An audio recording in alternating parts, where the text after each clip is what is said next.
Well, I think when you add everything up, how he had to pitch with his back against the wall, we obviously didn't counter James Shields very well. Got the one early run. That was, obviously it. Really didn't pressure him at all the rest of the game. So Shoe pitched with his back against the wall against a team that has guys through their lineup that can hit one mistake and tie the game. And I think it's just an exceptional effort, especially getting a little bit tired at the end. But we all felt he had enough to get through, and got a big strikeout on Frazier, and then Morneau to end the game. What did you see from him mentally in that ninth inning? After the leadoff double, and Matty even has talked about it, trying to get over that hump, trying to get those outs late in the game, which he's gotten close this year but hasn't been able to close the door. Tonight he did. After the double, Abreu had him 0-2, went to 3-2. He threw a good 3-2 split for the ground ball to short. And then,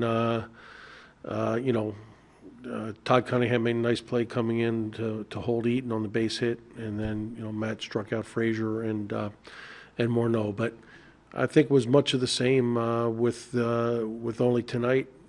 He finished it.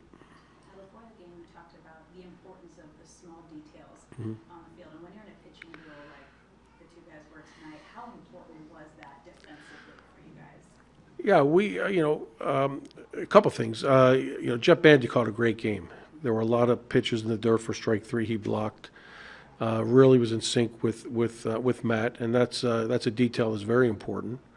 I thought we made the plays defensively, and especially in the ninth inning, Todd came up and held Eaton from scoring on that base hit. Mike in center field, held his ground and made some plays. So the defensive end held up, and on the offensive side, we executed in the first inning.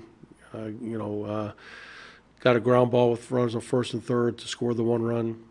And that was about it. But we did a good job on the defensive end, obviously. Mike, what did Matt have?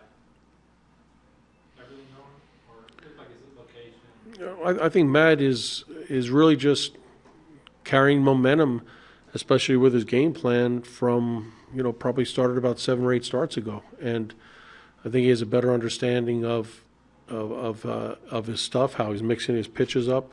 He's had really good command. I think he's walked a handful of batters in the last 7 or 8 games combined. That's it, and he has his pitches working.